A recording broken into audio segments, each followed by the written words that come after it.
Presented by DNS Entertainment.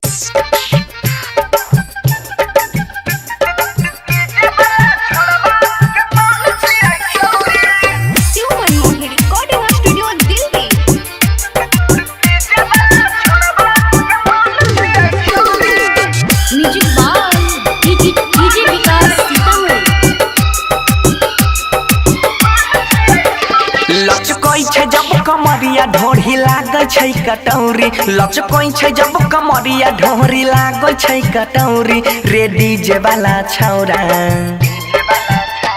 रे DJ वाला छौरा के माल छियै छौरी रे डीजे वाला छौरबा के माल छियै छौरी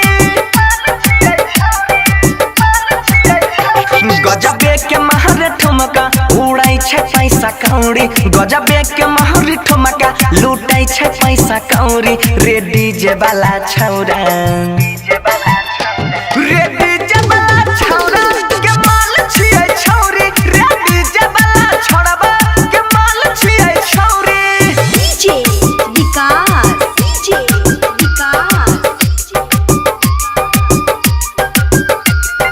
मटियारकला सीतामढ़ी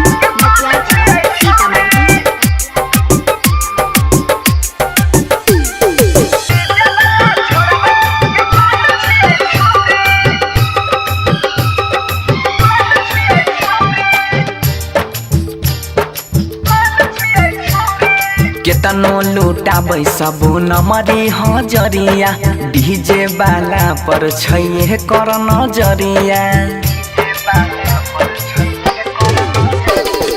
केतनो लुटाबै सबो नमरी हजरिया डीजे वाला पर छै कर नजरिया मारे के मुस्की करै छै बाबा लहौ छुए ना दै छै अपन गोरे गाल हौ चोली छै एकर टाइट जेना छानल कचौरी चोली छै दोनों टाइट जेना छानल कचौरी रे डीजे वाला छौरा रे डीजे वाला छौरा के माल छियै छौरी रे डीजे वाला छौरबा के माल छियै छौरी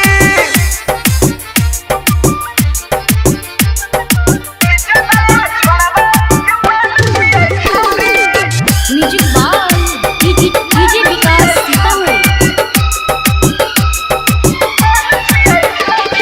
कोइने छै छौरी ई केतना के घायल छनकाई अपन पौआ के पायल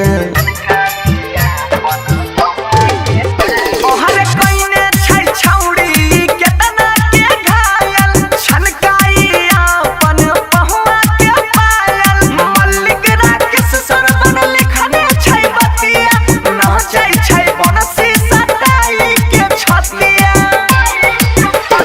मामला छै कुछ भारी मेटर छै कुछ यौरी मामला छै बहरा भारी मेटर छै कुछ यौरी रे डीजे वाला छौरा रे डीजे वाला छौरा के माल छियै छौरी रे डीजे वाला छौरबा के माल छियै छौरी गजबे के महर ठुमका उड़ै छै पैसा कौड़ी गजबे के महर ठुमका लूटै छै पैसा कौड़ी रे डीजे वाला छौरा रे